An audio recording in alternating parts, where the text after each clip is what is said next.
What you listening to, son? I don't think you like it. Well, why not? I like this new generation of music. So, let's begin. We're calling this opening segment Achieving Prosperity, and central to that is jobs. There are two economic realities in America today. There's been a record 6 straight years of job growth, and new census numbers show incomes have increased at a record rate after years of stagnation.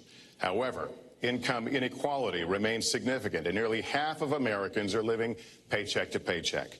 Beginning with you, Secretary Clinton, why are you a better choice than your opponent to create the kinds of jobs that will put more money into the pockets of American workers? Well, thank you, Lester, and thanks to Hofstra for hosting us. The central question in this election is really what kind of country we want to be and what kind of future we'll build together. Today is my granddaughter's 2nd birthday, so I think about this a lot. First, we have to build an economy that works for everyone, not just those at the top. That means we need new jobs, good jobs, with rising incomes. I want us to invest in you. I want us to invest in your future. That means jobs in infrastructure, in advanced manufacturing, in innovation and technology, clean renewable energy, and small business, because most of the new jobs will come from small business. We also have to make the economy fairer. That starts with raising the national minimum wage and also guarantee, finally, equal pay for women's work. I also want to see more companies do profit sharing. If you help create the profits, you should be able to share in them, not just the executives at the top. And I want us to do more to support people who are struggling to balance family and work. I've heard from so many of you about the difficult choices you face and the stresses that you're under. So let's have paid family leave, earned sick days. Let's be sure we have affordable child care and debt-free college. How are we going to do it? We're going to do it by having the wealthy pay their fair share and close the corporate loopholes. Finally, we tonight are on the stage together, Donald Trump and I. Donald, it's good to be with you. We're going to have a debate where we are talking about the important issues facing our country. You have to judge us. Who can shoulder the immense, awesome responsibilities of the presidency? Who can put into action the plans that will make your life better? I hope that I will be able to earn your vote on November 8th. Secretary Clinton, thank you. Mr. Trump, the same question to you. It's about putting more money into the pockets of American workers. You have up to 2 minutes. Thank you, Lester. Our jobs are fleeing the country. They're going to Mexico. They're going to many other countries. You look at what China is doing to our country in terms of making our product. They're devaluing their currency, and there's nobody in our government to fight them. And we have a very good fight, and we have a winning fight, because they're using our country as a piggy bank to rebuild China, and many other countries are doing the same thing. So we're losing our good jobs, so many of them. When you look at what's happening in Mexico, a friend of mine who builds plants said it's the 8th wonder of the world. They're building some of the biggest plants anywhere in the world, some of the most sophisticated, some of the best plants. With the United States, as he said, not so much. So Ford is leaving. You see that, their small car division leaving. Thousands of jobs, leaving Michigan, leaving Ohio. They're all leaving, and we can't allow it to happen anymore. As far as child care is concerned and so many other things, I think Hillary and I agree on that. We probably disagree a little bit as to numbers and amounts and what we're going to do, but perhaps we'll be talking about that later. But we have to stop our jobs from being stolen from us. We have to stop our companies from leaving the United States, and with it, firing all of their people. All you have to do is take a look at Carrier Air Conditioning in Indianapolis.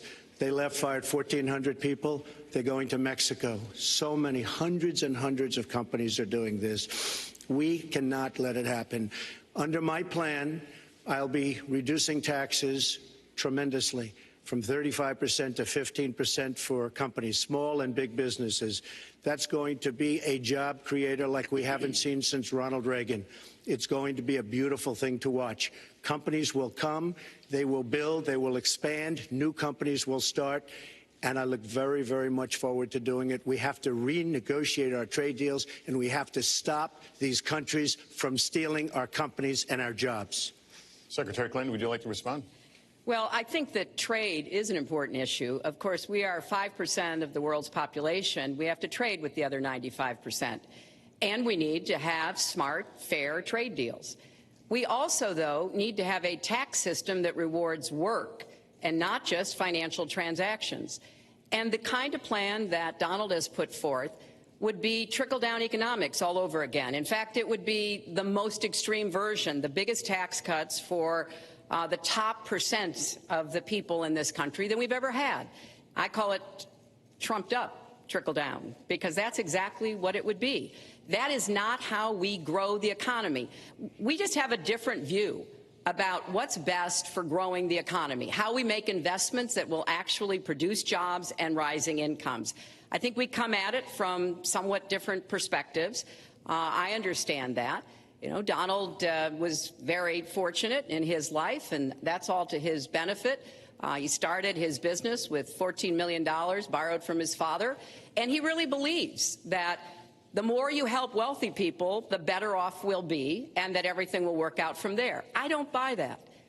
I have a different experience. My father was a small businessman. He worked really hard. He printed drapery fabrics on long tables where he pulled out those fabrics and he went down with a silk screen and dumped the paint in and took the squeegee and kept going. And so what I believe is the more we can do for the middle class, the more we can invest in you, your education, your skills, your future, the better we will be off and the better we'll grow. That's the kind of economy I want us to see again. Let me follow up with Mr. Trump, if I can. You've talked about creating 25 million jobs, and you've promised to bring back millions of jobs for Americans. How are you going to bring back the industries that have left this country for cheaper labor overseas? How specifically are you going to tell American manufacturers that you have to come back? Well, for one thing, and before we start on that, my father gave me a very small loan in 1975, and I built it into a company that's worth many, many billions of dollars with some of the greatest assets in the world. And I say that only because that's the kind of thinking that our country needs. Our country's in deep trouble. We don't know what we're doing when it comes to devaluations, and all of these countries all over the world, especially China, they're the best ever at it. What they're doing to us is a very, very sad thing. So we have to do that. We have to renegotiate our trade deals. And Lester, they're taking our jobs, they're giving incentives, they're doing things that, frankly, we don't do. Let me give you the example of Mexico. They have a VAT tax. We're in a different system. When we sell into Mexico, there's a tax. When they sell in automatic, 16% approximately. When they sell into us, there's no tax. It's a defective agreement. It's been defective for a long time, many years, but the politicians haven't done anything about it. Now, in all fairness to Secretary Clinton, yes, is that okay? Good. I want you to be very happy. It's very important to me. But in all fairness to Secretary Clinton, when she started talking about this, it was really very recently. She's been doing this for 30 years. And why hasn't she made the agreements better? The NAFTA agreement is defective just because of the tax and many other reasons, but just because of the fact. Let me interrupt just a moment. Secretary Clinton and others, politicians, should have been doing this for years, not right now because of the fact that we've created a movement. They should have been doing this for years.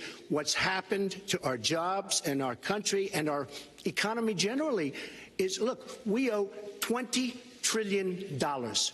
We cannot do it any longer, Lester. Back to the question, though, how do you specifically bring back jobs, American manufacturers? How do you make them bring the jobs back? Well, the first thing you do is don't let the jobs leave. The companies are leaving. I could name, there are thousands of them. They're leaving, and they're leaving in bigger numbers than ever. And what you do is you say, fine, you want to go to Mexico or some other country, good luck. We wish you a lot of luck. But if you think you're going to make your air conditioners or your cars or your cookies or whatever you make and bring them into our country without a tax, you're wrong. And once you say you're going to have to tax them coming in, and our politicians never do this because they have special interests, and the special interests want those companies to leave because in many cases they own the companies. So what I'm saying is we can stop them from leaving. We have to stop them from leaving, and that's a big, big factor. Let me let Secretary Clinton Well, let's stop for a second and remember where we were 8 years ago. we had the worst financial crisis, the Great Recession, the worst since the 1930s. That was in large part because of tax policies that slashed taxes on the wealthy, failed to invest in the middle class, took their eyes off of Wall Street, and created a perfect storm. In fact, Donald was one of the people who rooted for the housing crisis. He said back in 2006, gee, I hope it does collapse because then I can go in and buy some and make some money. Well, it did collapse. That's called business, by the way. 9 million people lost their jobs. 5 million people lost their homes, and $13 trillion in family wealth was wiped out. Now, we have come back from that abyss, and it has not been easy. So we're now on the precipice of having a potentially much better economy, but the last thing we need to do is to go back to the policies that failed us in the first place. Independent experts have looked at what I've proposed and looked at what Donald's proposed, and basically they've said this, that if his tax plan, which would blow up the debt by over $5 trillion and would in some instances disadvantage middle-class families compared to the wealthy, were to go into effect, we would lose 3.5 million jobs and maybe have another recession. They've looked at my plans and they've said, okay, if we can do this, and I intend to get it done, we will have 10 million more new jobs because we will be making investments where we can grow the economy. Take clean energy. Some country is going to be the clean energy superpower of the 21st century. Donald thinks that climate change is a hoax perpetrated by the Chinese. I think it's real. I did not. Science is real. I do not say that. And I think it's important that we grip this and deal with it, both at home and abroad. And here's what we can do. We can deploy 500 million more solar panels. We can have enough clean energy to power every home. We can build a new modern electric grid. That's a lot of jobs. That's a lot of new economic activity. So I've tried to be very specific about what we can and should do, and I am determined that we're going to get the economy really moving again, building on the progress we've made over the last 8 years, but never going back to what got us in trouble in the first place. Mr. Trump. She talks about solar panels. We invested in a solar company, our country. That was a disaster. They lost plenty of money on that one. Now, look, I'm a great believer in all forms of energy, but we're putting a lot of people out of work. Our energy policies are a disaster. Our country is losing so much in terms of energy, in terms of paying off our debt. You can't do what you're looking to do with $20 trillion in debt. The Obama administration, from the time they've come in, is over 230 years worth of debt, and he's topped it. He's doubled it in a course of almost 8 years, 7.5 years to be semi-exact. So I will tell you this, we have to do a much better job at keeping our jobs, and we have to do a much better job at giving companies incentive to build new companies or to expand, because they're not doing it. And all you have to do is look at Michigan and look at Ohio and look at all of these places where so many of their jobs and their companies are just leaving. They're gone. And Hillary, I just ask you this. You've been doing this for 30 years. Why are you just thinking about these solutions right now? For 30 years you've been doing it, and now you're just starting to think of solutions. Well, actually, I will bring back jobs. You can't bring back jobs. Well, actually, I have thought about this quite a bit. Yeah, for 30 years. I have, well, not quite that long. I think my husband did a pretty good job in the 1990s. I think a lot about what worked and how we can make it work again. Well, he approved 3 million NAFTA. new jobs, He approved a balanced NAFTA, budget, which is the single worst trade deal ever approved in this country. Incomes went up for everybody. Manufacturing jobs went up also in the 1990s, if we're actually going to look at the facts. When I was in the Senate, I had a number of trade deals that came before me, and I held them all to the same test. Will they create jobs in America? Will they raise incomes in America? And are they good for our national security? Some of them I voted for. The biggest one, a multinational one known as CAFTA, I voted against. And because I hold the same standards as I look at all of these trade deals. But let's not assume that trade is the only challenge we have in the economy. I think it is a part of it, and I've said what I'm going to do. I'm going to have a special prosecutor. We're going to enforce the trade deals we have, and we're going to hold people accountable. When I was Secretary of State, we actually increased American exports globally 30%. We increased them to China 50%. So I know how to really work to get new jobs and to get exports that help to create more new jobs. Well, you haven't done it in 30 years or 26 years. Well, any number you I've want to been do. a senator, You Donald, haven't done it. and You haven't I done have it. been a And Secretary of State, and I have Your done husband signed a lot. NAFTA, which was one of the worst things that ever happened Well, to the that's your manufacturing opinion. industry. That is your You go to New England, you go to Ohio, Pennsylvania, you go anywhere you want, Secretary Clinton, and you will see devastation where manufacturing is down 30, 40, sometimes 50%. NAFTA is the worst trade deal maybe ever signed anywhere, but certainly ever signed in this country. And now you want to approve Trans-Pacific Partnership. You were totally in favor of it. Then you heard what I was saying, how bad it is, and you said, I can't win that debate. But you know that if you did win, you would approve that, and that will be almost as bad as NAFTA. Nothing will ever top NAFTA. That is just not accurate. I was against it once it was finally negotiated and the terms were laid out. I wrote about that in... You called it the gold standard. Well, I hope... You called it the gold standard of trade deals. You said it's the finest deal you've ever seen. No. And then you heard what I said about it, and all of a sudden you were against it. Well, Donald, I know you live in your own reality, but that is not the facts. The facts are, I did say I hoped it would be a good deal, but when it was negotiated, which I was not responsible for, I concluded it wasn't. I wrote about that. So is it President Obama's fault? Is it President Obama's fault? Even announced. Look, there are Secretary, is it President Obama's fault? There are because he's pushing it. There are different views about what's good for our country, our economy, and our leadership in the world. And I think it's important to look at what we need to do to get the economy going again. That's why I said new jobs with rising incomes, investments, not in more tax cuts that would add $5 trillion to the debt. But you have no plan. Oh, I do. Secretary, in fact, you have no plan. A book about it. It's called Stronger Together. You can pick it up tomorrow. That's about all you... Folks, at the bookstore or at an airport near you. We're going to move to... But it's because I see this. We need to have strong growth, fair growth, sustained growth. We also have to look at how we help families balance the responsibilities at home and the responsibilities at business. So we have a very robust set of plans, and people who have looked at both of our plans have concluded that mine would create 10 million jobs and yours would lose us 3.5 million jobs and explode You are going to approve one of the biggest tax cuts in history. You are going to approve one of the biggest tax increases in history. You are going to drive business out. Your regulations are a disaster, and you're going to increase regulations all over the place. And by the way, my tax cut is the biggest since Ronald Reagan. I'm very proud of it. It will create tremendous numbers of new jobs. But regulations, you are going to regulate these businesses out of existence. When I go around, Lester, I tell you this, I've been all over.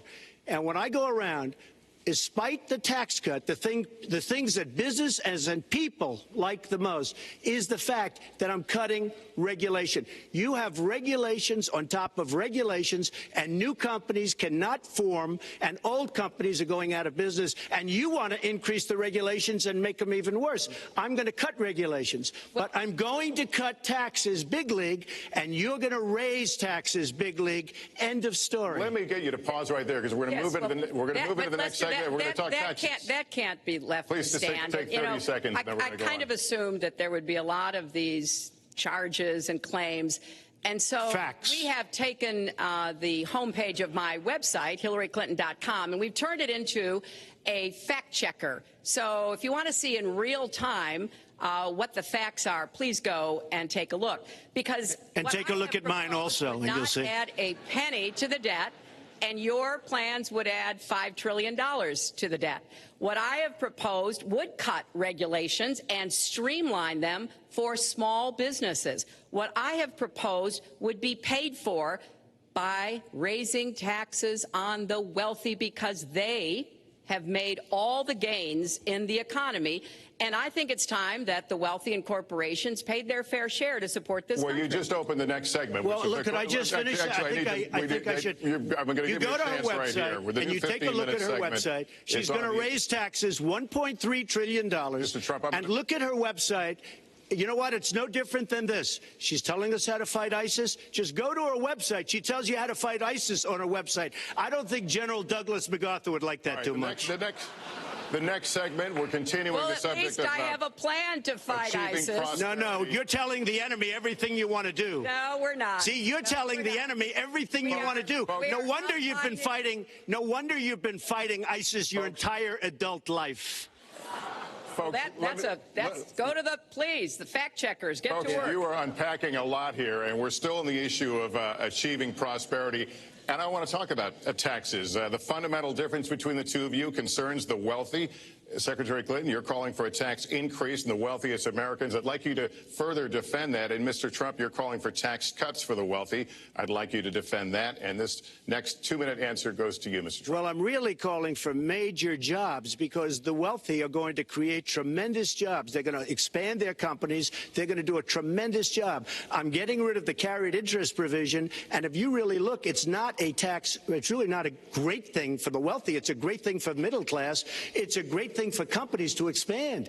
And when these people are going to put billions and billions of dollars into companies, and when they're going to bring $2.5 trillion back from overseas, where they can't bring the money back because politicians like Secretary Clinton won't allow them to bring the money back because the taxes are so onerous and the bureaucratic red tape. So what is so bad? So what they're doing is they're leaving our country, and they're, believe it or not, leaving because taxes are too high and because some of them have lots of money outside of our country, and instead of bringing it back and putting the money to work because they can't work out a deal to, and everybody agrees it should be brought back, instead of that, they're leaving our country to get their money because they can't bring their money back into our country because of bureaucratic red tape, because they can't get together, because we have a president that can't sit them around a table and get them to approve something. And here's the thing.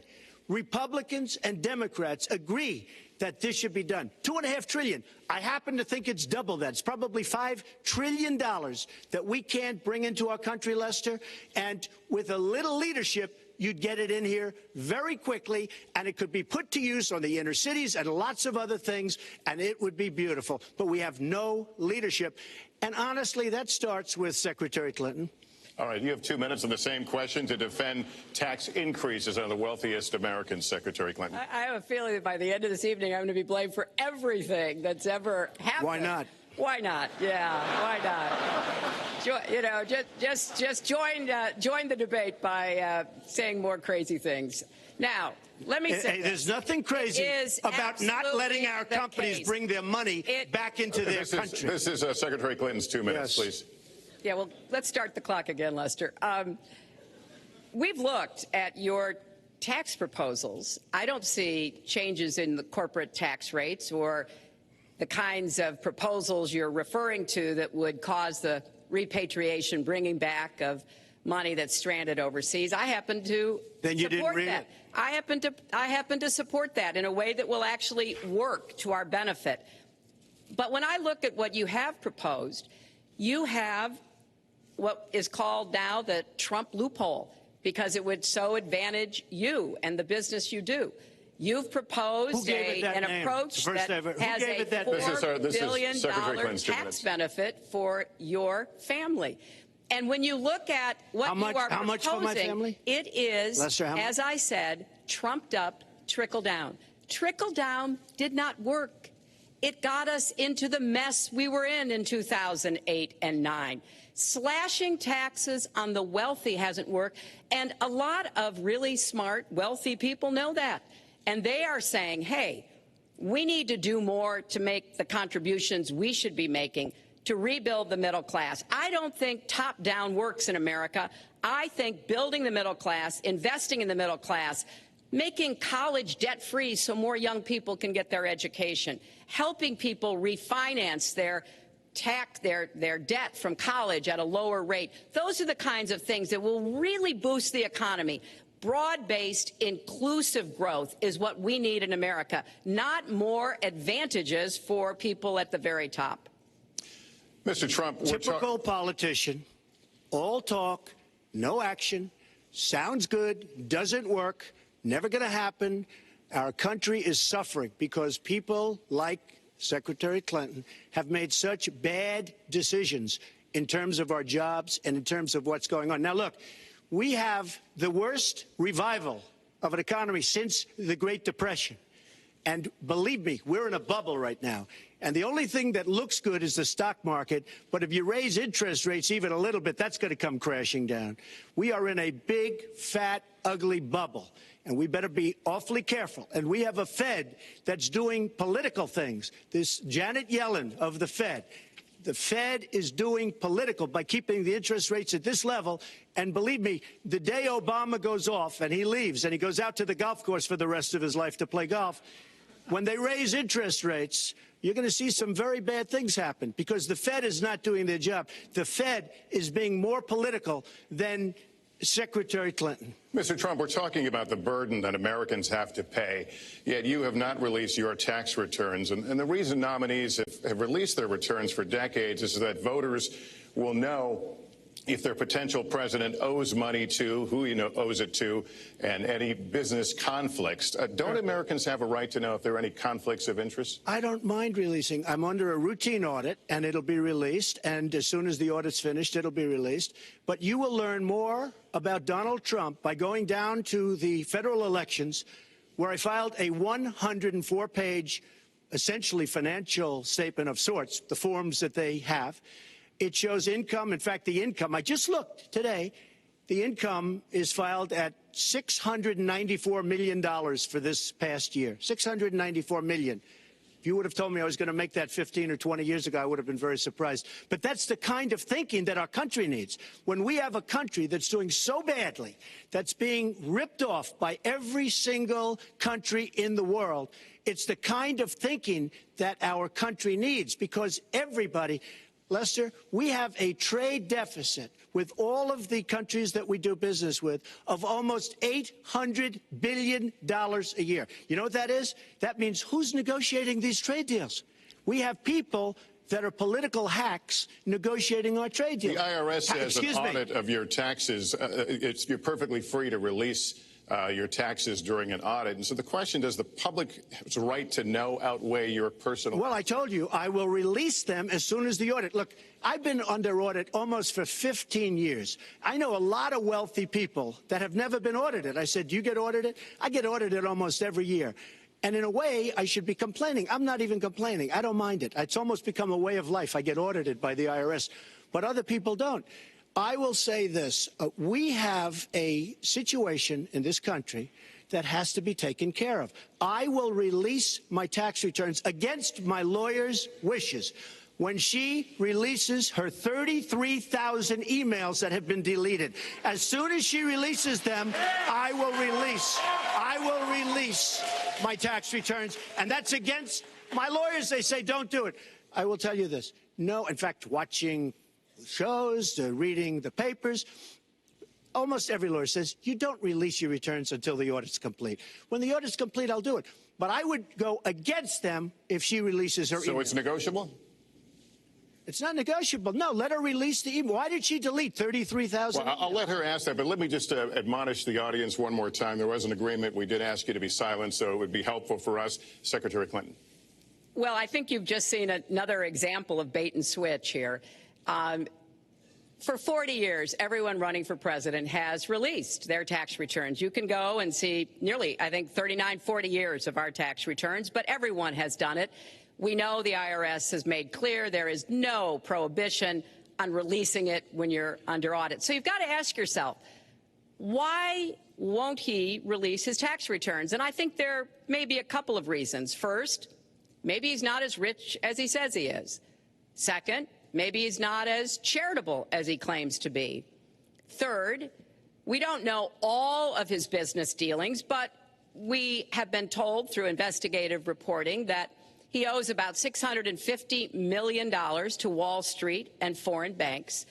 Or maybe he doesn't want the American people, all of you watching tonight, to know that he's paid nothing in federal taxes, because the only years that anybody's ever seen were a couple of years when he had to turn them over to state authorities when he was trying to get a casino license, and they showed he didn't pay any federal income tax.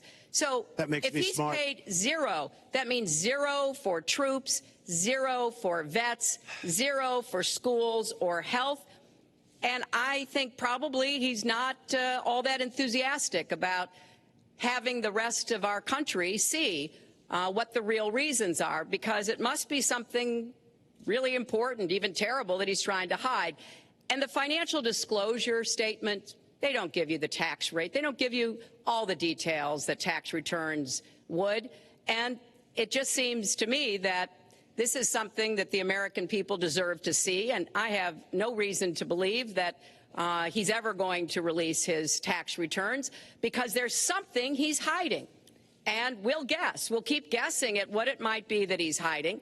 But I think the question is, were he ever to get near the White House, what would be those conflicts? Who does he owe money to? Well, he owes you the answers to that, and he should provide them. He also raised the issue of your emails. Do you want to respond to that? I do. You know, I made a mistake using a private email. That's for sure. And if I had to do it over again, I would obviously do it differently. But I'm not going to make any excuses. It was a mistake, and I take responsibility for that. Mr. Trump? That was more than a mistake. That was done purposely. Okay, that was not a mistake. That was done purposely. When you have your staff taking the Fifth Amendment, taking the Fifth, so they're not prosecuted. When you have the man that set up the illegal server taking the Fifth, I think it's disgraceful. And believe me, this country thinks it's disgraceful. It really thinks it's disgraceful also. As far as my tax returns, you don't learn that much from tax returns, that I can tell you. You learn a lot from financial disclosure. And you should go down and take a look at that. The other thing, I'm extremely underleveraged. The report that said 650, which, by the way, a lot of friends of mine that know my business said, boy, that's really not a lot of money. It's not a lot of money relative to what I had.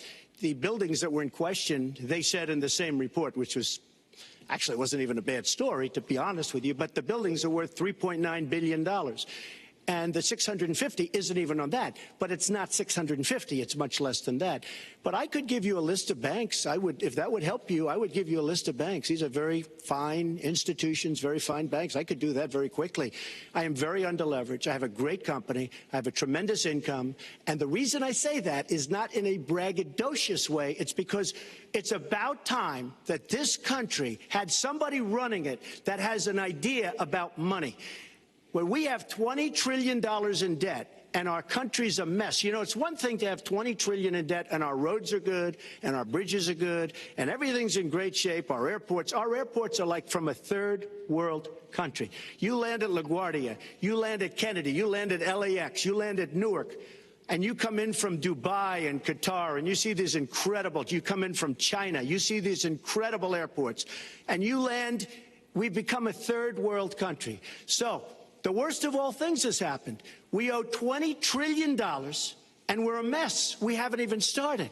And we've spent $6 trillion in the Middle East, according to a report that I just saw, whether it's 6 or 5, but it looks like it's 6. $6 trillion in the Middle East. We could have rebuilt our country twice, and it's really a shame. And it's politicians like Secretary Clinton that have caused this problem. Our country has tremendous problems. We're a debtor nation, we're a serious debtor nation, and we have a country that needs new roads, new tunnels, new bridges, new airports, new schools, new hospitals, and we don't have the money because it's been squandered on so many of your ideas. Let you and respond maybe and we'll move to our because next. you haven't paid any federal income tax for a lot of years. And the other thing I think is important It would be squandered too, believe me. If your main claim to be president of the United States is your business, then I think we should talk about that. You know, your campaign manager said that you built a lot of businesses on the backs of little guys. And indeed, I have met a lot of the people who were stiffed by you and your businesses, Donald. I've met dishwashers, painters, architects, glass installers, marble installers, drapery installers, like my dad was, who you refused to pay when they finished the work that you asked them to do. We have an architect in the audience who designed one of your clubhouses at one of your golf courses. It's a beautiful facility. It immediately was put to use, and you wouldn't pay what the man needed to be paid, what he was charging you. Maybe he didn't do a good job, and I was unsatisfied with his work, which our country should do too. The thousands of people that you have stiffed over the course of your business not deserve some kind of apology from someone who has taken their labor, taken the goods that they produced, and then refused to pay them? I can only say that I'm certainly relieved that my late father never did business with you. He provided a good middle-class life for us, but the people he worked for, he expected the bargain to be kept on both sides. And when we talk about your business, you've taken business bankruptcy 6 times. There are a lot of great business people that have never taken bankruptcy once. You call yourself the king of debt. You talk about leverage. You even at one time suggested that you would try to negotiate down the national debt of the United States. Well, sometimes there's not a direct transfer of skills from business to government, but sometimes what happened in business would be really bad for government. That's what Mr. And Trump we need to be very clear about that. Look, it's all words. It's all sound bites. I built an unbelievable company, some of the greatest assets anywhere in the world, real estate assets anywhere in the world, beyond the United States, in Europe, lots of different places. It's an unbelievable company. But on occasion, 4 times, we used certain laws that are there. And when Secretary Clinton talks about people that didn't get paid, first of all, they did get paid a lot, but taking advantage of the laws of the nation. Now, if you want to change the laws, you've been there a long time, change the laws. But I take advantage of the laws of the nation because I'm running a company. My obligation right now is to do well for myself, my family, my employees, for my companies. And that's what I do. But what she doesn't say is the tens of thousands of people that are unbelievably happy and that love me. I'll give you an example. We're just opening up on Pennsylvania Avenue, right next to the White House. So if I don't get there one way, I'm going to get to Pennsylvania Avenue another. But we're opening the old post office. Under budget, ahead of schedule, saved tremendous money. I'm a year ahead of schedule. And that's what this country should be doing. We build roads and they cost 2 and 3 and 4 times what they're supposed to cost.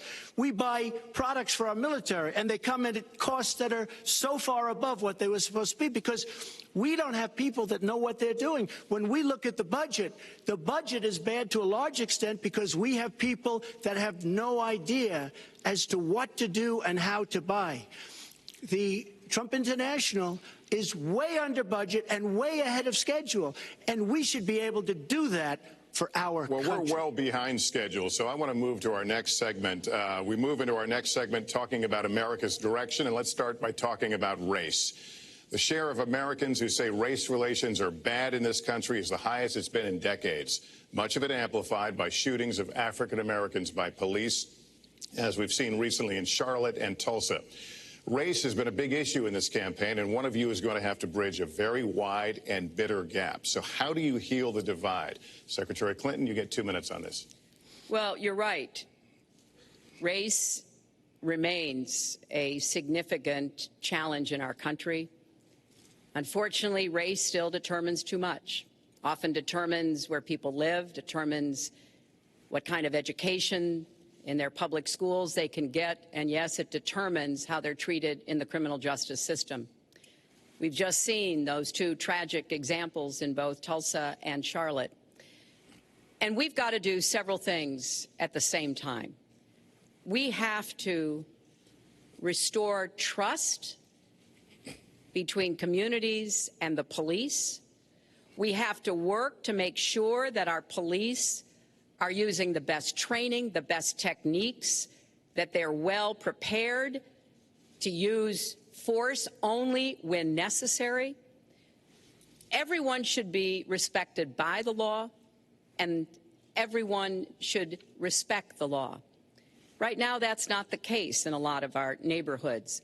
So I have, ever since the first day of my campaign, called for criminal justice reform.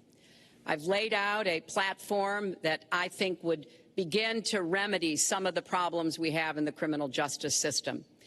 But we also have to recognize, in addition to the challenges that we face with policing, there are so many good, brave police officers who equally want reform. So we have to bring communities together in order to begin working on that as a mutual goal.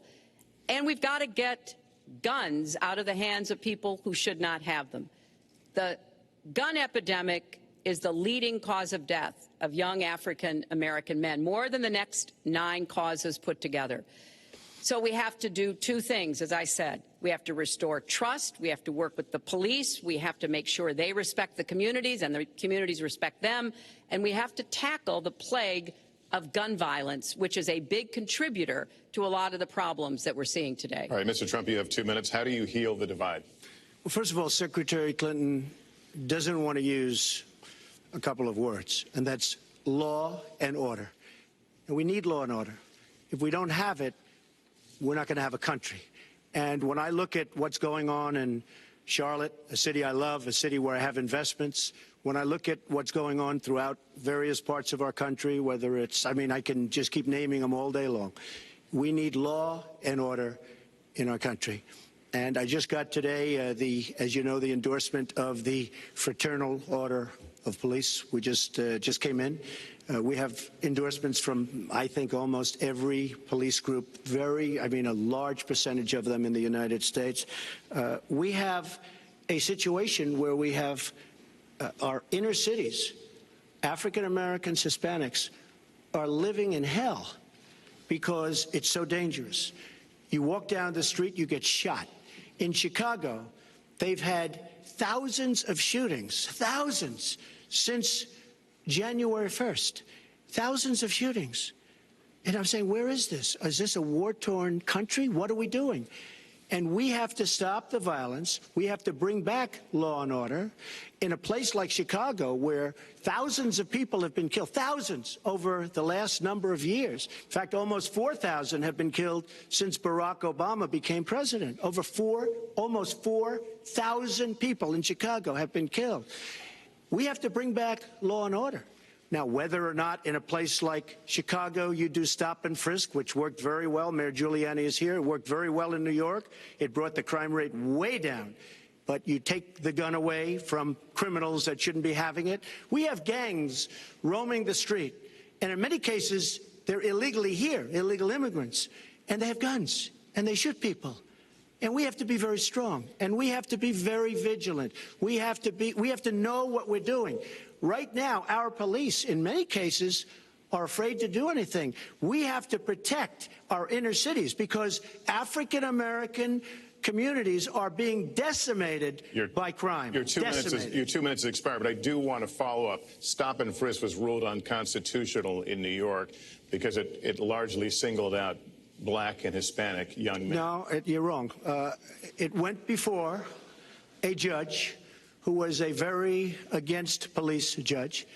It was taken away from her, and our new mayor, refused to go forward with the case. They would have won an appeal. If you look at it throughout the country, there are many places where the argument is that it's a form of racial profiling. No, the argument is that we have to take the guns away from these people that have them and that are bad people that shouldn't have them. These are felons. These are people that are bad people that shouldn't be.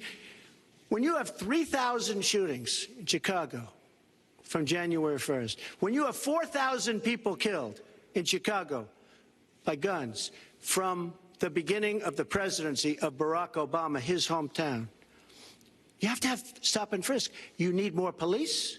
You need a better community relation. You don't have good community relations in Chicago. It's terrible. I have property there. It's terrible what's going on in Chicago. But when you look, and Chicago's not the only, you go to Ferguson, you go to so many different places. You need better relationships. I agree with Secretary Clinton on this. You need better relationships between the communities and the police, because in some cases it's not good. But you look at Dallas, where the relationships were really studied. The relationships were really a beautiful thing. And then 5 police officers were killed one night very violently. So there's some bad things going on, some really bad things. Secretary Clinton, but we need, Lester, we need law and order. And we need law and order in the inner cities, because the people that are most affected by what's happening are African American and Hispanic people. And it's very unfair to them what our politicians are allowing to happen. Secretary Clinton. Well, I've heard Donald say this at his rallies, and it's really unfortunate that he paints such a dire, negative picture of black communities in our country. Oh. You know, the vibrancy of the black church, the black businesses that employ so many people, the opportunities that so many families are working to provide for their kids. There's a lot that we should be proud of and we should be supporting and lifting up. But we do always have to make sure we keep people safe. There are the right ways of doing it, and then there are ways that are ineffective. Stop and frisk was found to be unconstitutional, and in part because it was ineffective. It did not do what it needed to do. Now, I believe in community policing, and in fact, violent crime is 1/2 of what it was in 1991. Property crime is down 40%. We just don't want to see it creep back up. We've had 25 years of very good cooperation, but there were some problems, some unintended consequences. Too many young African American and Latino men ended up in jail for nonviolent offenses, and it's just a fact that if you're a young African American man and you do the same thing as a young white man, you are more likely to be arrested, charged, convicted, and incarcerated. So we've got to address the systemic racism in our criminal justice system. We cannot just say law and order. We have to say we have to come forward with a plan that is going to divert people from the criminal justice system, deal with mandatory minimum sentences, which have put too many people away for too long for doing too little. We need to have more second chance programs. I'm glad that we're ending private prisons in the federal system. I want to see them ended in the state system. You shouldn't have a profit motivation to fill prison cells with young Americans. So there are some positive ways we can work on this.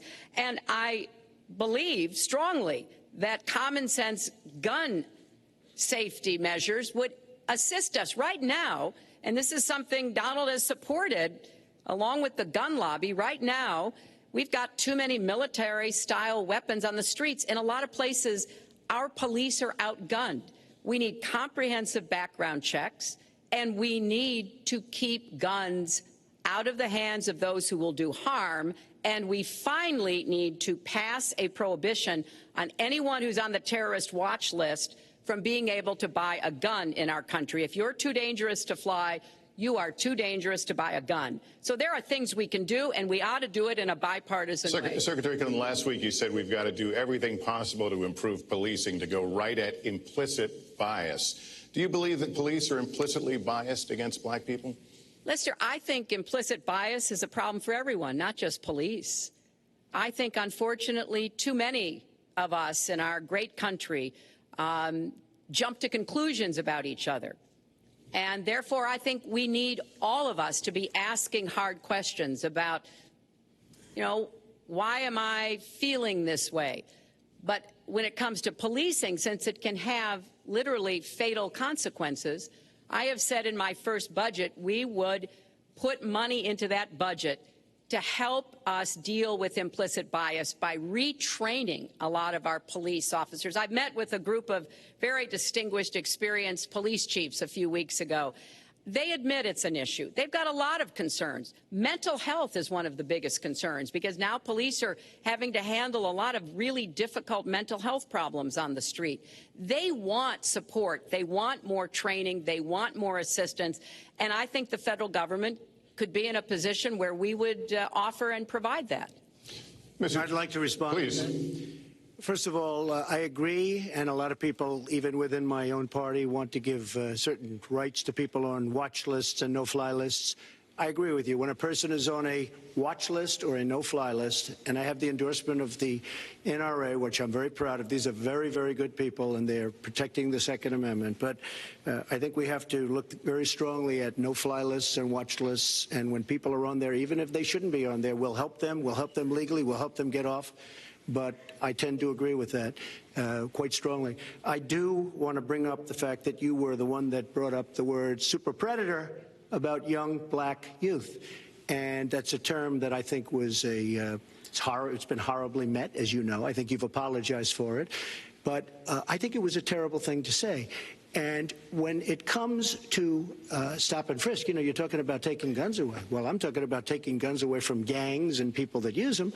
And I really don't think you disagree with me on this, if you want to know the truth. I think maybe there's a political reason why you can't say it, but I really don't believe. In New York City, stop and frisk, we had 2,200 murders, and stop and frisk brought it down to 500 murders. 500 murders is a lot of murders. Hard to believe. 500 is like supposed to be good. But we went from 2,200 to 500, and it was continued on by Mayor Bloomberg, and it was terminated by current mayor.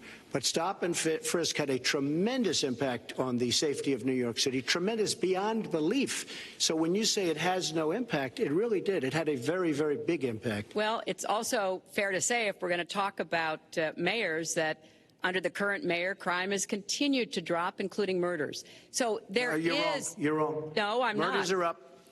All right, New York has done an excellent job, and I give credit. I give credit across the board, going back to mayors, to police chiefs, because it has worked, and other communities need to come together to do what will work as well. Look, one murder is too many, but it is important that we learn about what has been effective and not go to things that sound good that really did not have the kind of impact that we would want. Who disagrees with keeping neighborhoods safe?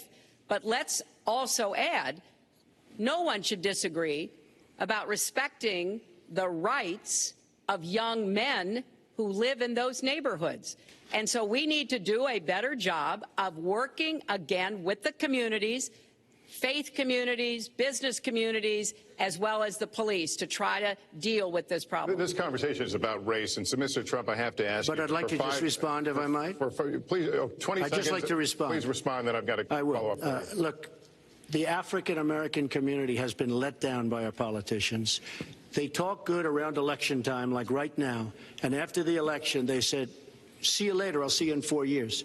The African-American look, the community within the inner cities has been so badly treated. They've been abused and used in order to get votes by Democrat politicians, because that's what it is. They've controlled these communities for up to 100 years. Mr. Trump, let me... Well, unbroken. And I will tell you, you look at the inner cities, and I just left Detroit, and I just left Philadelphia, and I just, you know, you've seen me. I've been all over the place. You decided to stay home, and that's okay. But I will tell you, I've been all over, and I've met some of the greatest people I'll ever meet within these communities, and they are very, very upset with what their politicians have told them and what their politicians have done. Mr. Trump, I think Donald just criticized me for preparing for this debate. And yes, I did. And you know what else I prepared for? I prepared to be president. And I think that's a good thing. Mr. Trump, for 5 years, you perpetuated a false claim that the nation's first black president was not a natural-born citizen. You questioned his legitimacy. In the last couple of weeks, you acknowledged what most Americans have accepted for years: the president was born in the United States. Can you tell us what took you so long? I'll tell you just very simple to say. Sidney Blumenthal works for the campaign and very close friend of Secretary Clinton. And her campaign manager, Patty Doyle, went to, during the campaign, her campaign against President Obama, fought very hard and you can go look it up and you can check it out. And if you look at CNN this past week, Patty Solis Doyle was on Wolf Blitzer saying that this happened. Blumenthal sent McClatchy, highly respected reporter at McClatchy, to Kenya to find out about it. They were pressing it very hard. She failed to get the birth certificate. When I got involved, I didn't fail. I got him to give the birth certificate. So I'm satisfied with it, and I'll tell you why I'm satisfied with it. That was because I want to get on to defeating ISIS, because I want to get on to creating jobs, because I want to get on to having a strong border, because I want to get on to things that are very important to me and that are very important to the country. I'll let you respond. It's important, but I just want to get the answer here. The birth certificate was produced in 2011. You continued to tell the story and question the president's legitimacy in 2012, 13, 14, 15, as recently as January. So the question is, what changed your mind? Well, nobody was pressing it. Nobody was caring much about it. I figured you'd ask the question tonight, of course, but nobody was caring much about it. But I was the one that got him to produce the birth certificate, and I think I did a good job. Secretary Clinton also fought it. I mean, you know, now everybody in mainstream is going to say, oh, that's not true. Look, it's true. Sidney Blumenthal sent a reporter. You just have to take a look at CNN last week, the interview with your former campaign manager, and she was involved. But just like she can't bring back jobs, she can't produce. I'm sorry, I'm just going to follow up, and I will let you respond to that because there's a lot there. But we're talking about racial healing in this segment. What do you say to Americans? Well, it was very, I say nothing. I say nothing because I was able to get him to produce it. He should have produced it a long time before. I say nothing. But let me just tell you, when you talk about healing, I think that I've developed very, very good relationships over the last little while with the African-American community. I think you can see that. And I feel that they really wanted me to come to that conclusion, and I think I did a great job and a great service, not only for the country, but even for the president, in getting him to produce his birth certificate. Secretary Clinton. Well, just listen to what you heard. And clearly, as Donald just admitted, he knew he was going to stand on this debate stage, and Lester Holt was going to be asking us questions, so he tried to put the whole racist birther lie to bed. But it can't be dismissed that easily. He has really started his political activity based on this racist lie that our first black president was not an American citizen. There was absolutely no evidence for it, but he persisted. He persisted year after year because some of his supporters, people that he was trying to bring into his fold, apparently believed it or wanted to believe it. But remember, Donald started his career back in 1973 being sued by the Justice Department for racial discrimination because he would not rent apartments in one of his developments to African Americans, and he made sure that the people who worked for him understood that was the policy. He actually was sued twice by the Justice Department. So he has a long record of engaging in racist behavior. And the birther lie was a very hurtful one. You know, Barack Obama is a man of great dignity, and I could tell how much it bothered him and annoyed him that this was being touted and used against him. But I like to remember what Michelle Obama said in her amazing speech at our Democratic National Convention. When they go low, we go high.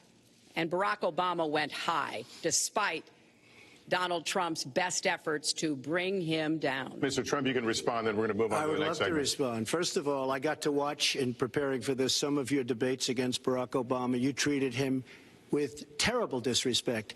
And I watched the way you talk now about how lovely everything is and how wonderful you are. It doesn't work that way. You were after him. You were trying to. You even sent out, or your campaign sent out, pictures of him in a certain garb, very famous pictures. I don't think you can deny that. But just last week, your campaign manager said it was true. So when you try to act holier than thou, It really doesn't work. It really doesn't. Now, as far as the lawsuit, yes, when I was very young, I went into my father's company, had a real estate company in Brooklyn and Queens, and we, along with many, many other companies throughout the country, it was a federal lawsuit, were sued. We settled the suit with no admission of guilt. It was very easy to do, but they sued many people. I notice you bring that up a lot, and I also noticed the very nasty commercials that you do on me in so many different ways, which I don't do on you. Maybe I'm trying to save the money, but frankly, I look at that and I say, isn't that amazing? Because I settled that lawsuit with no admission of guilt, but that was a lawsuit brought against many real estate firms, and it's just one of those things. I'll go on one step further. In Palm Beach, Florida, tough community, a brilliant community, a wealthy community, probably the wealthiest community there is in the world. I opened a club and really got great credit for it. No discrimination against African Americans, against Muslims, against anybody. And it's a tremendously successful club, and I'm so glad I did it. And I have been given great credit for what I did, and I'm very, very proud of it. And that's the way I feel. That is the true way I feel. Our next segment is called Securing America. We want to start with a 21st century war happening every day in this country. Our institutions are under cyber attack, and our secrets are being stolen. So my question is, who's behind it, and how do we fight it? Secretary Clinton, this answer goes to you. Well, I think cybersecurity, cyber warfare will be one of the biggest challenges facing the next president, because clearly we're facing at this point two different kinds of adversaries. There are the independent hacking groups that do it mostly for commercial reasons, to try to steal information that they then can use to make money. But increasingly, we are seeing cyber attacks coming from states, organs of states. The most recent and troubling of these has been Russia. There's no doubt now that Russia has used cyber attacks against all kinds of organizations in our country, and I am deeply concerned about this. I know Donald's very praiseworthy of Vladimir Putin, but Putin is playing a really tough, long game here. And one of the things he's done is to let loose cyber attackers to hack into government files, to hack into personal files, hack into the Democratic National Committee. And we've recently have learned that, that this is one of their preferred methods of trying to wreak havoc and collect information. We need to make it very clear, whether it's Russia, China, Iran, or anybody else, the United States has much greater capacity. And we are not going to sit idly by and permit state actors to go after our information, our private sector information or our public sector information. And we're going to have to make it clear that we don't want to use the kinds of tools that we have. We don't want to engage in a different kind of warfare, but we will defend the citizens of this country. And the Russians need to understand that. I think they've been treating it as almost a probing. How far would we go? How much would we do? And that's why I was so shocked when Donald publicly invited Putin to hack into Americans. That is just unacceptable. It's one of the reasons why 50 national security officials who served in Republican administration have said that Donald is unfit to be the commander-in-chief. It's comments like that that really worry people who understand the threats that we face. Mr. Trump, you have 2 minutes on the same question. Who's behind it? How do we fight it? I do want to say that I was just endorsed, and more are coming next week. It'll be over 200 admirals, many of them are here, admirals and generals endorsed me to lead this country. That just happened, and many more are coming, and I'm very proud of it. In addition, I was just endorsed by ICE. They've never endorsed anybody before on immigration. I was just endorsed by ICE. I was just recently endorsed 16,500 Border Patrol agents.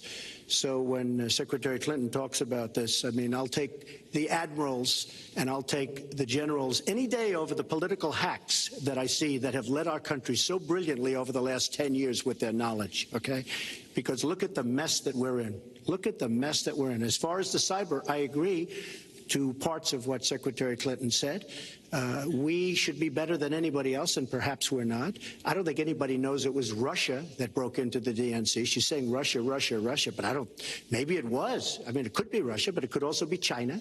It could also be lots of other people. It also could be somebody sitting on their bed that weighs 400 pounds, okay?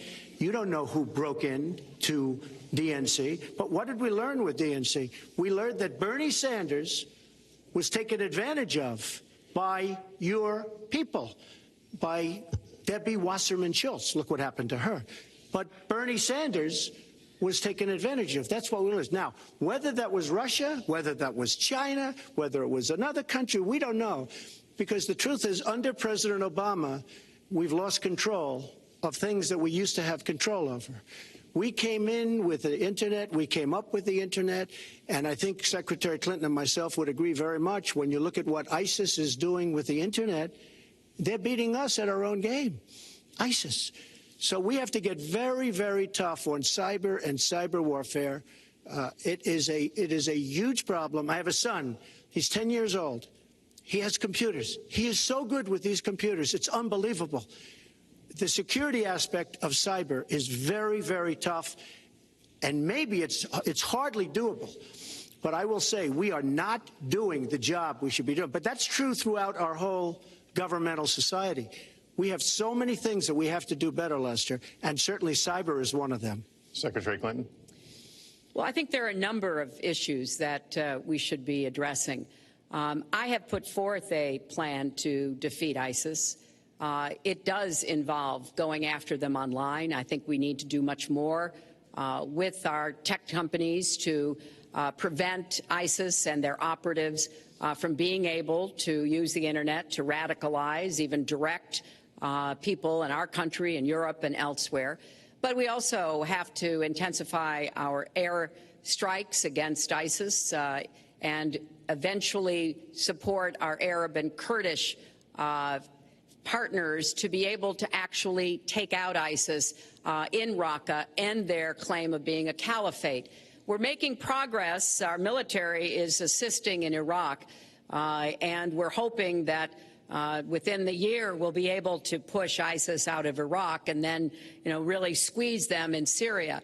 But we have to be cognizant of the fact that they've had foreign fighters coming to volunteer for them, foreign money, foreign weapons. So we have to make this the top priority, and I would also do everything possible to take out their leadership.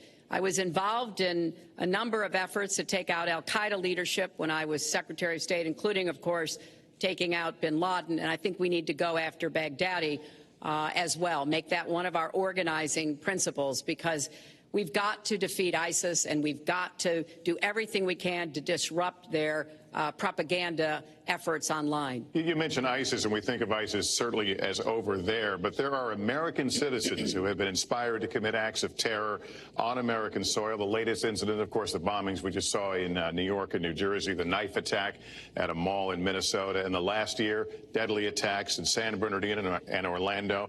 I'll ask this to both of you. Tell us specifically how you would prevent homegrown attacks by American citizens, Mr. Trump. Well, first I have to say one thing, very important.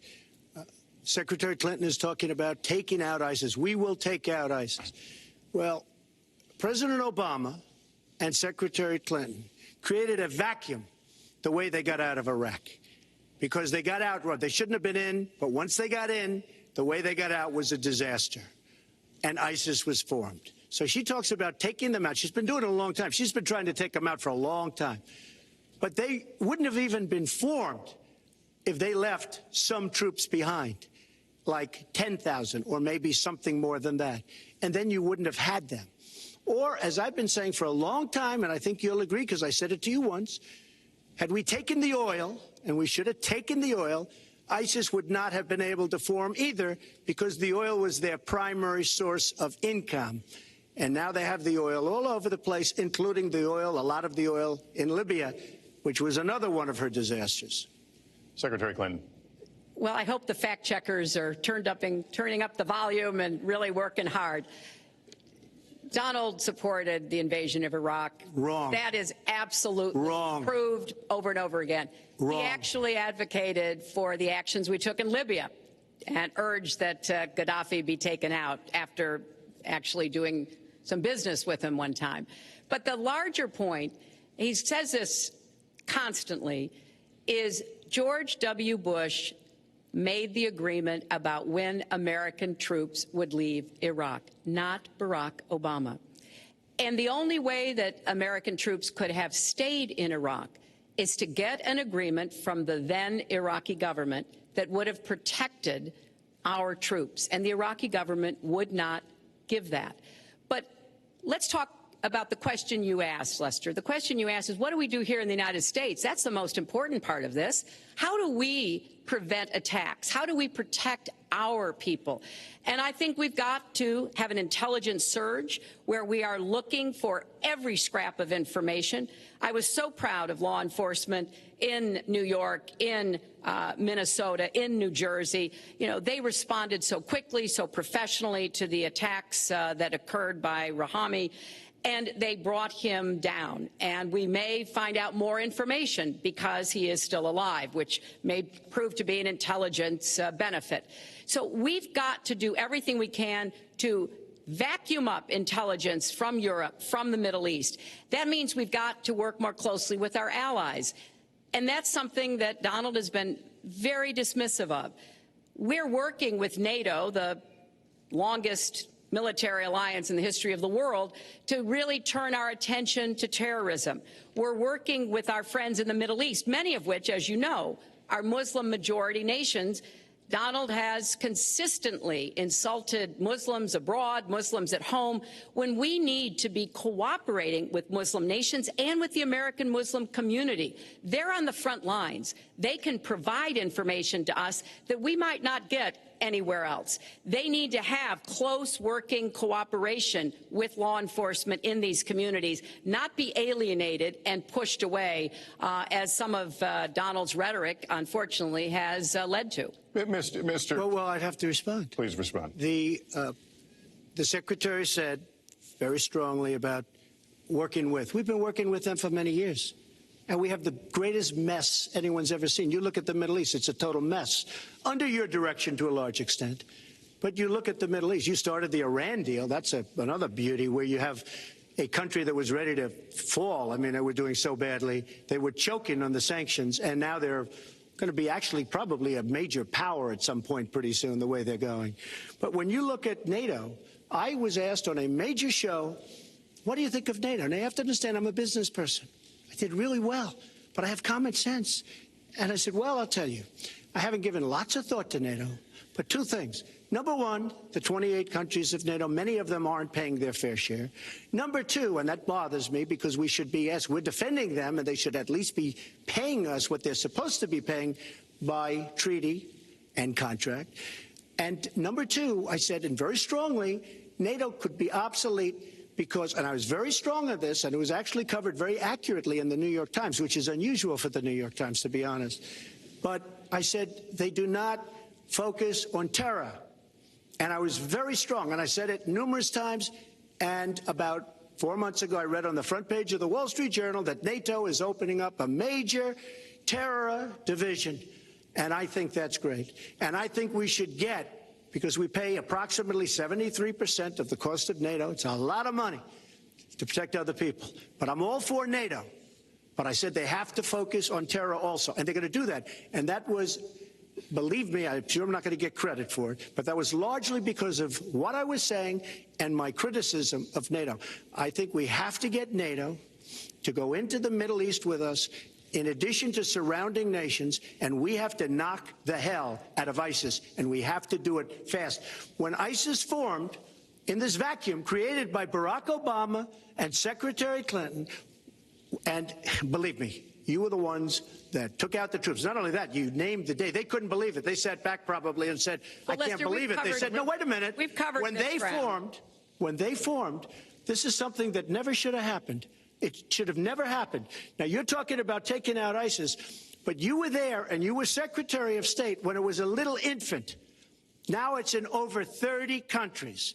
And you're going to stop them? I don't think so. Mr. Trump, a lot of these are judgment questions. You had supported the war in Iraq before the invasion. What makes your judgment? I did not support the war in Iraq. 2002. That is a mainstream media nonsense put out by her because she, frankly, I think the best person in her campaign is mainstream media. My question is, since you would you like to hear? Why is your war. Wait a minute. I was against the war in Iraq, just so you put it out. The record shows otherwise. The record does not show that. Why is your judgment? The record shows that I'm right. When I did an interview with Howard Stern, very lightly, first time anyone's asked me that, I said, very lightly, I don't know, maybe, who knows, essentially. I then did an interview with Neil Cavuto. We talked about the economy is more important. I then spoke to Sean Hannity, which everybody refuses to call Sean Hannity. I had numerous conversations with Sean Hannity at Fox, and Sean Hannity said, and he called me the other day, and I spoke to him about it. He said, you were totally against the war, because he was for the war. Why is your judgment better than... And that was before the war started. Sean Hannity said very strongly to me and other people, he's willing to say, but nobody wants to call him, I was against the war. He said, you used to have fights with me because Sean was in favor of the war. And I understand that side also, not very much, because we should have never been there. But nobody called Sean Hannity. And then they did an article in a major magazine shortly after the war started, I think in '04, but they did an article which had me totally against the war in Iraq. And one of your compatriots said, you know, whether it was before or right after, Trump was definitely, because if you read this article, there's no doubt. But if somebody, and I'll ask the press, if somebody would call up Sean Hannity, this was before the war started, he and I used to have arguments about the war. I said it's a terrible and a stupid thing. It's going to destabilize the Middle East, and that's exactly what it's done. It's been a disaster. My reference was to what you had said in 2002, and my question was, why is your judgment any different than Mrs. Clinton? Well, I have much better judgment than she does. There's no question about that. I also have a much better temperament than she has. You know, I have a much better. She spent, let me tell you, she spent hundreds of millions of dollars on an advertising. You know, they get Madison Avenue into a room, they put names. Oh, temperament, let's go after. I think my strongest asset, maybe by far, is my temperament. I have a winning temperament. I know how to win. She does not know how to win. Clinton. Wait. The AFL-CIO the other day, behind the blue screen, I don't know who you were talking to, Secretary Clinton, but you were totally out of control. I said, there's a person with a temperament that's got a problem. Secretary Clinton. Woo, okay. Let's talk about two important issues that were briefly mentioned by Donald. First, NATO. You know, NATO, as a military alliance, has something called Article 5, and basically it says this: an attack on one is an attack on all. And do you know the only time it's ever been invoked? After 9/11, when the 28 nations of NATO said that they would go to Afghanistan with us to fight terrorism, something that they still are doing by our side. With respect to Iran, when I became Secretary of State, Iran was weeks away from having enough nuclear material to form a bomb. They had mastered the nuclear fuel cycle under the Bush administration. They had built covert facilities. They had stocked them with centrifuges that were whirling away. And we had sanctioned them. I voted for every sanction against Iran when I was in the Senate, but it wasn't enough. So I spent a year and a half putting together a coalition that included Russia and China to impose the toughest sanctions on Iran. And we did drive them to the negotiating table. And my successor, John Kerry, and President Obama got a deal that put a lid on Iran's nuclear program without firing a single shot. That's diplomacy. That's coalition building. That's working with other nations. The other day, I saw Donald saying that there were some Iranian sailors on a ship in the waters off of Iran, and they were taunting American sailors who were on a nearby ship. He said, you know, if they taunted our sailors, I'd blow them out of the water and start another war. That's not good judgment. that is not the right temperament to be commander-in-chief, to be taunted. And the worst part of what we've heard Donald say has been about nuclear weapons. He has said repeatedly that he didn't care if other nations got nuclear weapons, Japan, South Korea, even Saudi Arabia.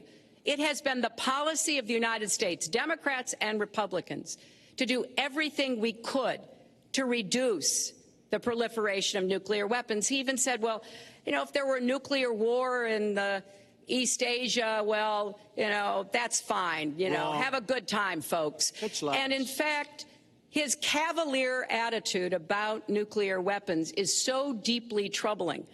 That is the #1 threat we face in the world, and it becomes particularly threatening if terrorists ever get their hands on any nuclear material.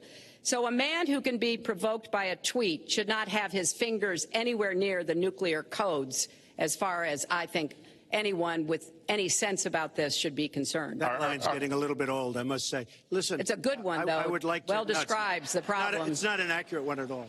It's not an accurate one. So I just want to give a lot of things and just to respond. I agree with her on one thing. The single greatest problem the world has is nuclear armament, nuclear weapons, not global warming like you think and your president thinks. Nuclear is the single greatest threat. Just to go down the list, we defend Japan, we defend Germany, we defend South Korea, we defend Saudi Arabia, we defend countries. They do not pay us, but they should be paying us because we are providing tremendous service and we're losing a fortune. That's why we're losing. We lose on everything. I say, who makes these? We lose on everything.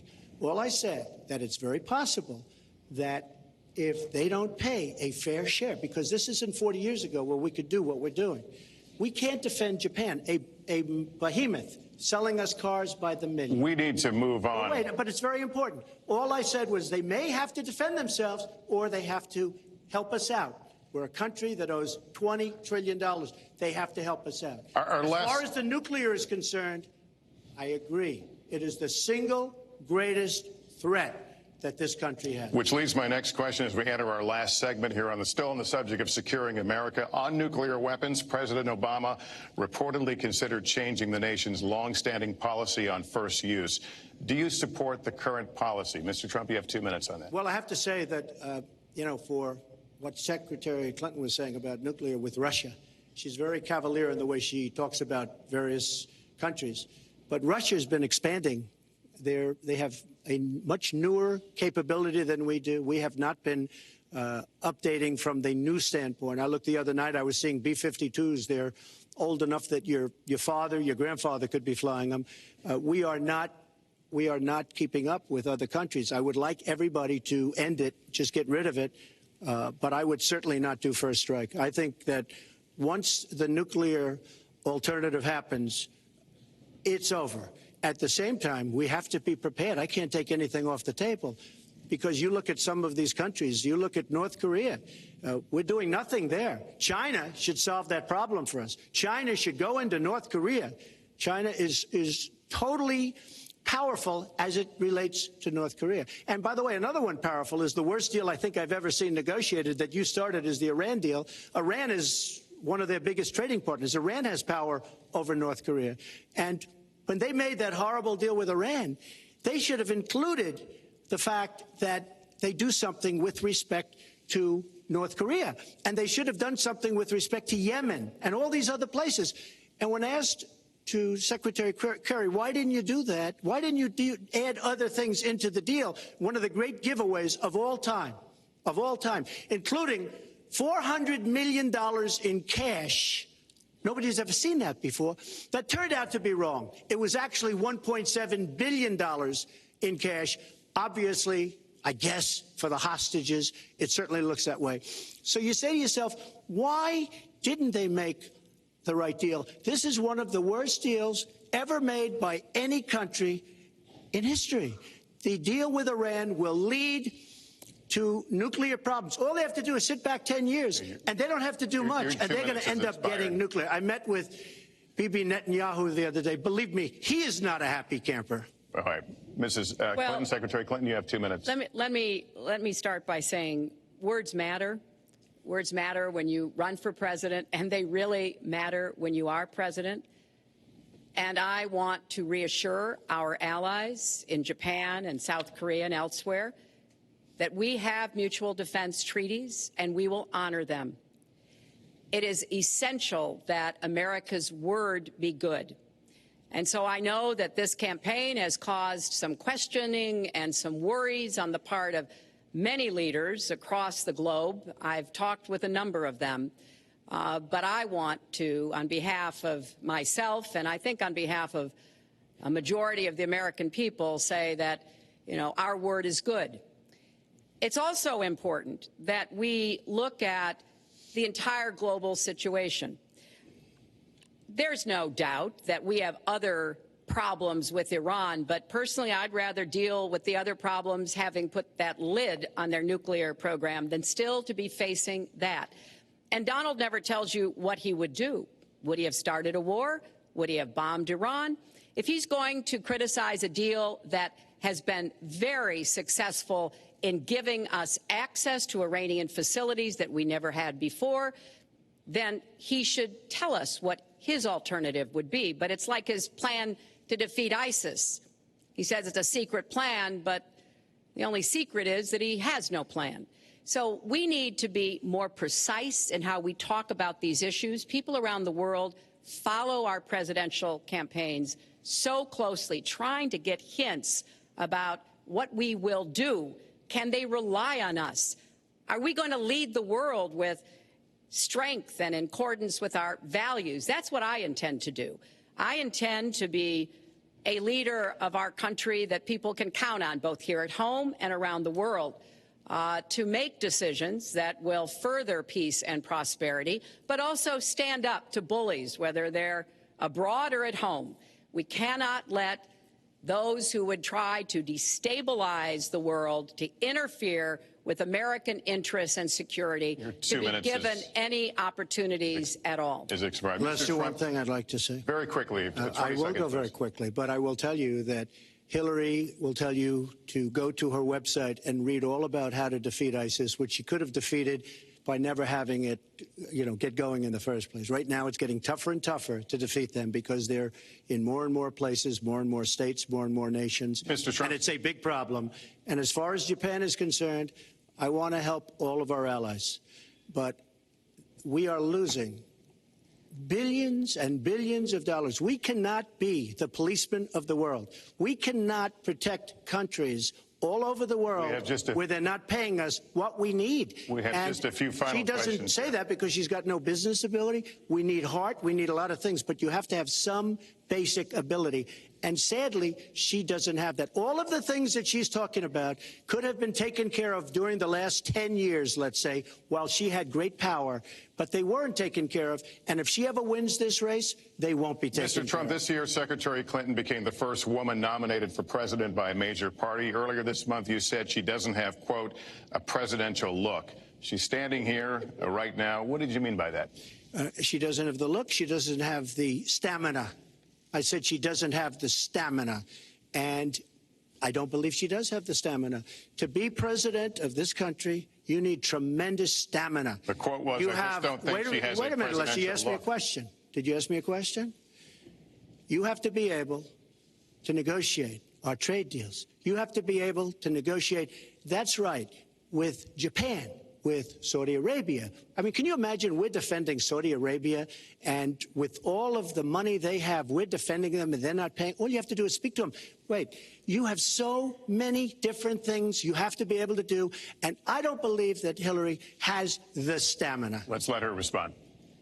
Well, as soon as he travels to 112 countries and negotiates a peace deal, a ceasefire, a release of dissidents, an opening of new opportunities in nations around the world, or even spends 11 hours testifying in front of a congressional committee, he can talk to me about stamina. The world, let me tell you, Hillary has experience, but it's bad experience. We have made so many bad deals during the last. So she's got experience, that I agree, but it's bad experience.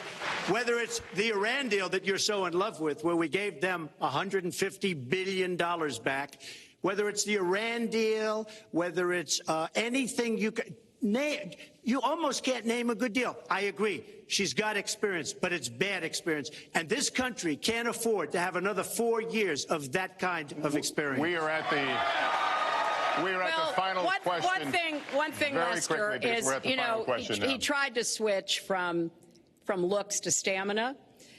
But this is a man who has called women pigs, slobs, and dogs, and someone who has said pregnancy is an inconvenience to employers, who has said women don't deserve equal pay unless they do as good a job as men.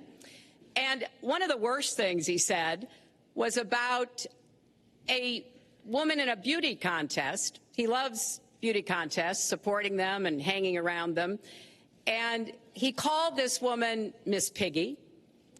Then he called her Miss Housekeeping because she was Latina.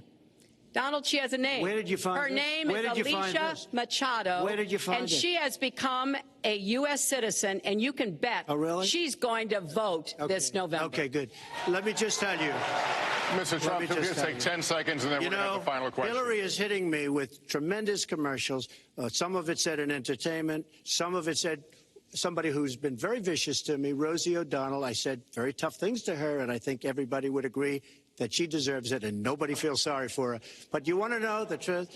I was going to say something extremely rough to Hillary, to her family, and I said to myself, I can't do it. I just can't do it. It's inappropriate. It's not nice. But she spent hundreds of millions of dollars on negative ads on me, many of which are absolutely untrue. They're untrue, and they're misrepresentations. And I will tell you this, Lester, it's not nice, and I don't deserve that. But it's certainly not a nice thing that she's done. It's hundreds of millions of ads, and the only gratifying thing is I saw the polls come in today, and with all of that money, over $200 million is spent, and I'm either winning or tied, and I've spent practically nothing. One of you will not win this election. So my final question to you tonight, are you willing to accept the outcome as the will of the voters? Secretary Clinton? Well, I support our democracy.